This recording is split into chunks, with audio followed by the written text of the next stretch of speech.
Je blanchiras. Ah, le voilà qui rumine. Avoir si peu de conduite et de considération. S'aller jeter dans un engagement comme celui-là. Oh, jeunesse impertinente. Monsieur, votre serviteur. Bonjour, Scapin. Vous rêvez à l'affaire de votre fils?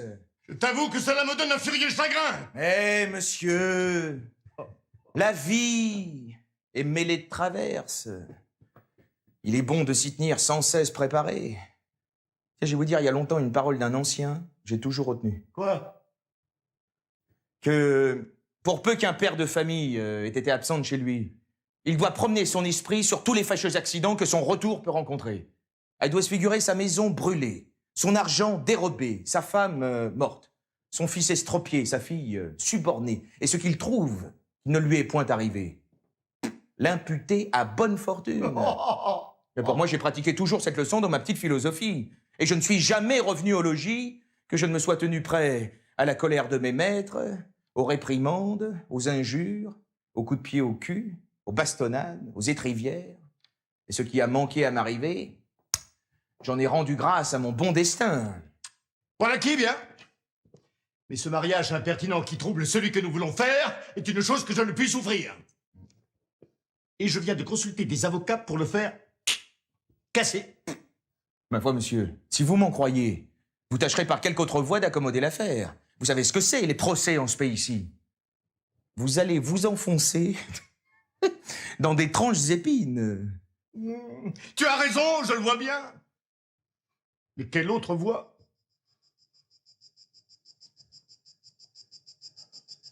Oh, je crois que j'en ai trouvé une. Oh, la compassion que m'a donnée tantôt votre chagrin m'a obligé à chercher dans ma tête quelques moyens pour vous tirer d'inquiétude. Car je ne saurais voir d'honnêtes pères chagrinés par leurs enfants que cela ne m'émeuve. Oh. Et puis de tout temps, je me suis senti pour votre personne une inclination particulière. Ah. Je suis obligé. J'ai donc été trouver le frère de cette fille qui a été épousée. Oh, dit c'est un de ces braves de profession. Tant de ces gens qui sont tout coups d'épée, qui ne parlent que d'échiner et ne font non plus de conscience de tuer un homme que d'avaler un verre de vin. Enfin, je l'ai mis sur ce mariage et lui ai fait voir quelle facilité offrait la raison de la violence pour le faire casser. Et vos prérogatives du nom de père et l'appui que vous donnera auprès de la justice et votre droit et votre argent et vos amis. Enfin, je l'ai tant tourné de tous les côtés qu'il a prêté l'oreille aux propositions que je lui ai faites d'ajuster l'affaire pour quelques sommes. Non, mais il donnera son consentement à rompre le mariage, pourvu que vous lui donnez de l'argent. Et qu'a-t-il demandé? Oh, d'abord des choses par-dessus les maisons. Et quoi? Oh, non, rien, des choses extravagantes. Mais encore! Ah, il parlait pas moins que de 5 ou 600 pistoles.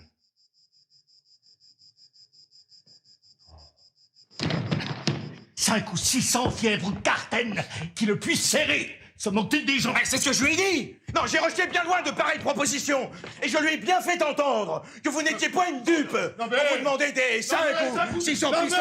5 ou 600 Non, mais alors, dis bon, oui, alors. Enfin, après plusieurs discours, voilà où s'est réduit le résultat de notre conférence. Nous voilà autant. A-t-il dit, je fais le... que je dois partir pour l'armée. Bon, je suis prêt à m'équiper. Et le besoin que j'ai de quelque argent me fait consentir, malgré moi, à ce qu'on me propose. Il me faut un cheval de service. Et je n'en saurais avoir un qui soit tant soit peu raisonnable, à moins de 60 pistoles. Eh bien, pour 60 pistoles, je les donne. Il me faut le harnais et les pistolets. Et ça irait bien 20 pistoles encore. Un pistolet 60, ce serait 80. Justement. C'est beaucoup. Mais soit je consens à cela. Il me faut aussi un cheval pour monter mon valet, qui coûtera bien 30 pistoles. Comment diantre qu'il se promène? Il n'aura rien du tout. Non, monsieur. Non, c'est un impertinent. Mais voulez-vous que son valet aille à pied? Qu'il aille comme il lui plaira, et le maître aussi. Non, mon Dieu, monsieur, ne vous arrêtez point un peu de choses. N'allez point plaider, je vous prie, et donnez tout pour vous sauver des mains de la justice. Eh bien, soit. Je m'en résous à donner encore ces 30 pistoles. Il me faut aussi, a-t-il dit, un mulet pour Oh, porter qu'il aille au diable avec son mulet. C'en est trop. Et nous irons devant les juges. Non, de grâce, monsieur. Non, je n'en ferai rien. Mais monsieur, un petit mulet. Je n'y donnerai pas seulement un âne. Mais considérez... Non. J'aime mieux plaider. Et monsieur, de quoi parlez-vous, là? Et à quoi vous résolvez-vous? Jetez les yeux sur les détours de la justice et voyez combien d'appels et de degrés de juridiction, combien de procédures embarrassantes, combien d'animaux ravissants par les griffes desquels il vous faudra passer.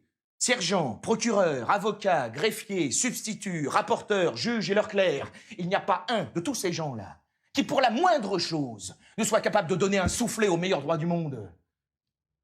Un sergent baillera de faux exploits, sur quoi vous serez condamné sans que vous le sachiez. Votre procureur s'entendra avec votre parti et vous vendra à beau denier comptant. Votre avocat, gagné de même, ne se trouvera point lorsqu'on plaidera votre cause, ou dira des raisons qui ne feront que battre la campagne et n'iront point au fait. Le greffier délivrera par contumace des sentences et arrêts contre vous. Le clerc du rapporteur soustraira des pièces où le rapporteur même dira pas ce qu'il a vu. Et quand par les plus grandes précautions du monde, vous aurez paré tout cela, vous serez ébahi que vos juges auront été sollicités contre vous, ou par des gens dévots, ou par des femmes qu'ils aimeront.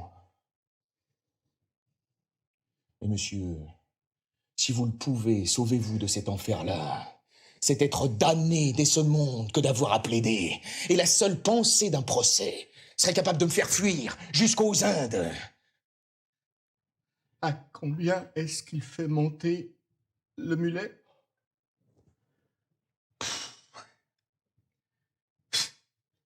Monsieur, pour le mulet, pour son cheval et celui de son homme, pour le harnais et les pistolets, pour payer quelques petites choses qu'il doit à son hôtesse, il demande en tout 200 pistolets.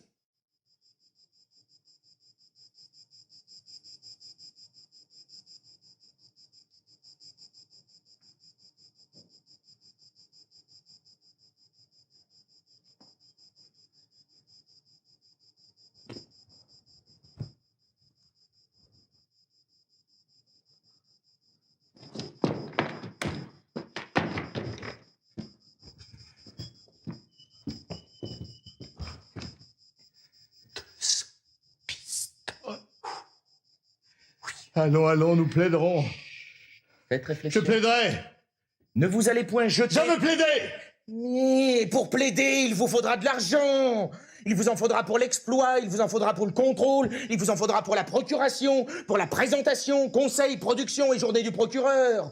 Il vous en faudra pour les consultations et les plaidoiries des avocats, pour le droit de retirer le sac, pour les grosses écritures. Il vous en faudra pour le rapport des substituts, pour les épices de conclusion, pour l'enregistrement du greffier façon d'appointement, sentences et arrêts, contrôle, signature, expédition de leur clerc, sans parler de tous les présents qu'il vous faudra faire. Donnez cet argent-là à cet homme-ci, vous voilà hors d'affaire. Comment? 200 pistoles? Oui, vous y gagnerez.